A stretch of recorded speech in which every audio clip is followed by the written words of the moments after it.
पंतप्रधान नरेंद्र मोदी आज मुंबई दौऱ्यावर होते। माहितीच्या आमदार आणि मंत्र्यांना त्यांनी संबोधित केलं। मात्र मंत्री धनंजय मुंडे हे परळीत गेले। मोदी मुंबईत असताना मुंडे परळीमध्ये नेमकं का गेले पाहूया त्याच संदर्भातला हा रिपोर्ट।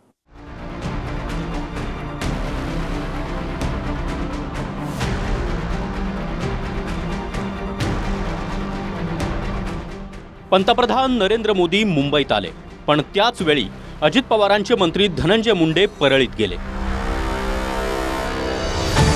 मोदींनी मंत्री आणि आमदारांशी संवाद साधला। त्यासाठी खास कार्यक्रमाचं आयोजन करण्यात आलं। महायुतीच्या तिन्ही पक्षांचे मंत्री आणि आमदार हजर राहिले, पण मोदी मुंबईत येण्याआधीच धनंजय मुंडे परळीला पोहोचले होते।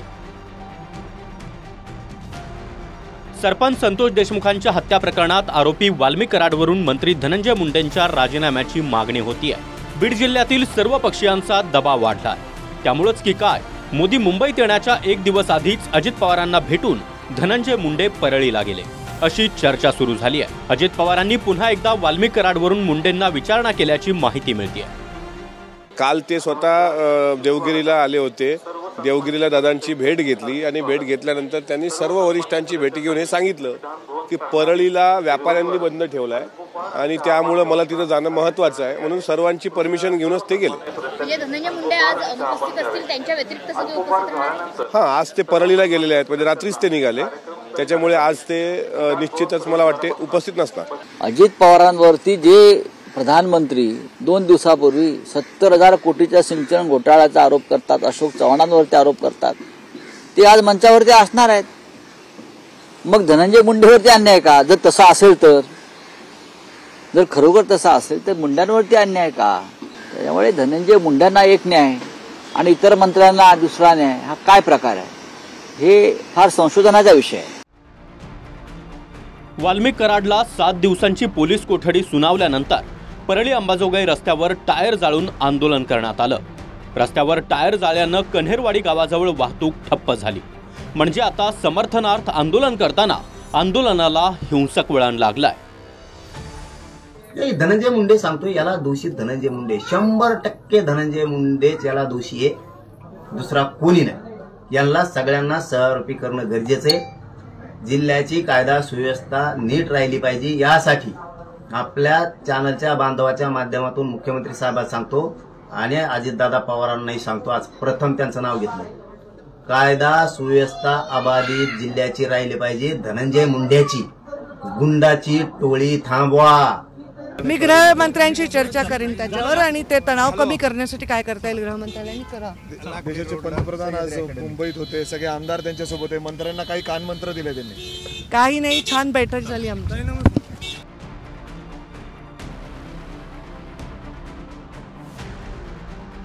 तर इकडे परळीमध्ये वाल्मिक कराडच्या मूळ गावी पांगरीमध्ये कराड समर्थकांनी आंदोलन केलं।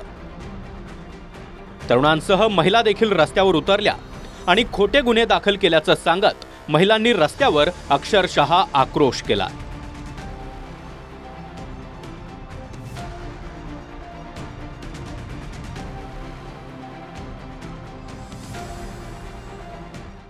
आमच्या अन्नासाठी आम्ही सगळे दुखीत आहे।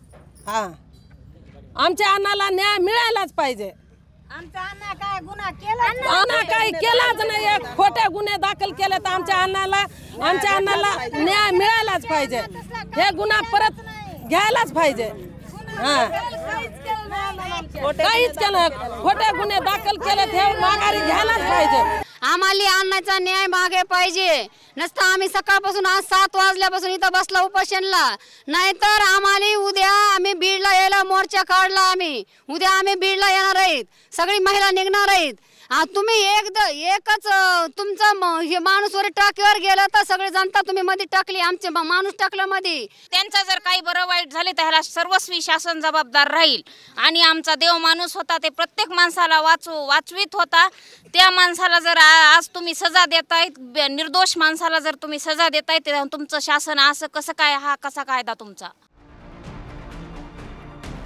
वाल्मिक कराडच्या समर्थनार्थ महिलांनी ठिय्या आंदोलन केलं, तर काही तरुण पाण्याच्या टाकीवर आणि मोबाईलच्या टॉवरवर चढले।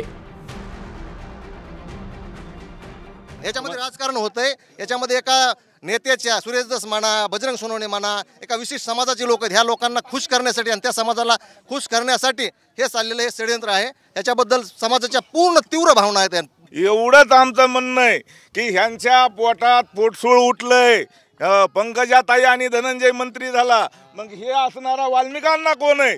त्यांच्या घराण्यातला सेवक आहे, जुना माणूस आहे, गरीब माणूस आहे, त्याच्यावरले गुन्हे मागे घ्यावेत.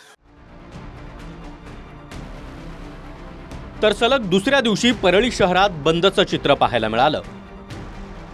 वाल्मिक कराडवर सरपंच संतोष देशमुखांच्या हत्येचा गुन्हा आणि मकोका लागल्यानंतर परळीमध्ये दुकानं बंद ठेवण्यात आली. प्रधानमंत्री मुंबईत असताना महाराष्ट्राच्या एका भागामध्ये अशा प्रकारे हिंसाचार मणिपूरप्रमाणे होत असेल तर त्याची जबाबदारी गृहमंत्रीपद सांभाळणाऱ्या देवेंद्र फडणवीस यांच्यावर आहे. भारतीय जनता पक्षाचे समर्थक म्हणून घेणारे लोक रस्त्यावर उतरतात, हिंसाचार करतात, परळी बंद ठेवतात, सार्वजनिक मालमत्तेचं नुकसान करतात. हा माणूस जेलमध्ये गेल्याच्या नंतर त्याच्या समर्थनार्थ परळी बंद करा म्हणणं कितपत योग्य आहे? नाविन्यपूर्ण म्हणजे नवीन पायंडा पाडेल. इसके बाद जो भी जेल में जाएगा उसके लिए हम तुम्हारे साथ है म्हणून आता शहर बंद करून टाक. एखाद्या वेळेस मुंबई बी बंद करू नये. काय सांगा? आकाचे लोक जर आले तर परळी म्हणजे बीड मुंबई सुद्धा बंद करू शकतात. वाल्मिक कराडच्या समर्थकांसह कुटुंबियांनी देखील पहिल्याच दिवशी परळी पोलीस स्टेशनच्या बाहेर ठिय्या आंदोलन केलं. भाजपचे आमदार सुरेश धस यांना दोन्ही मुंडे मंत्री म्हणून नको आहेत म्हणून माझ्या पतीला टार्गेट करत असल्याचा आरोप कराडची पत्नी मंजिरी कराड यांनी केलाय.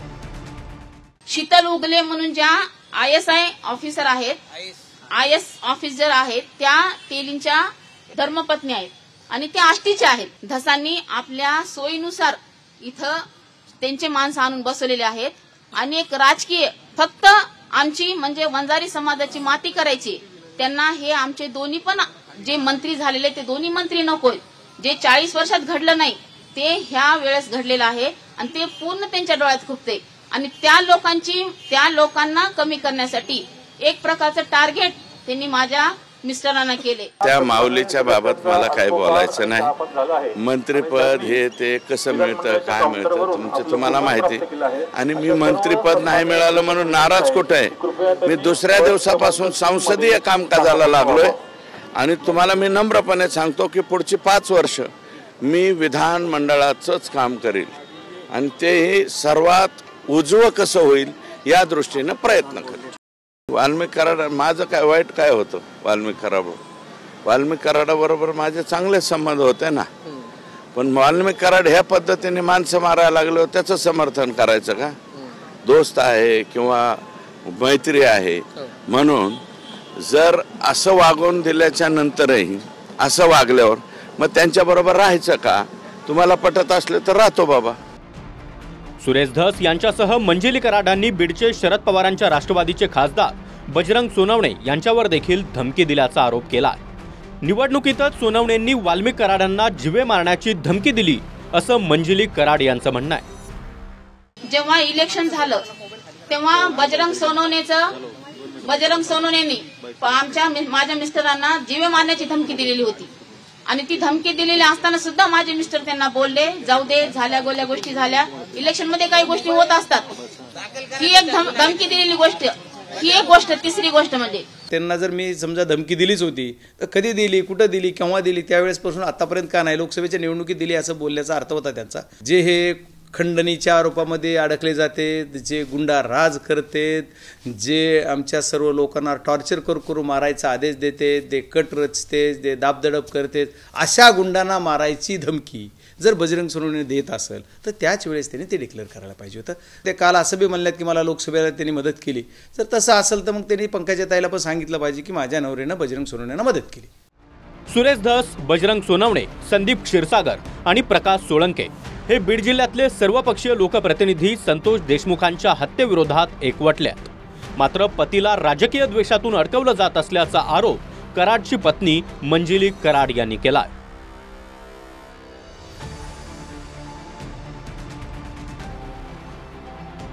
दत्ता कानवटेसह bureau report TV9 Marathi, Parli.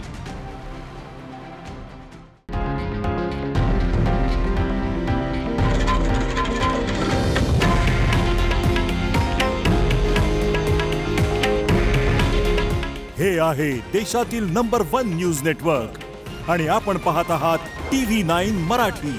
काळजी तुमची, हित महाराष्ट्राचं.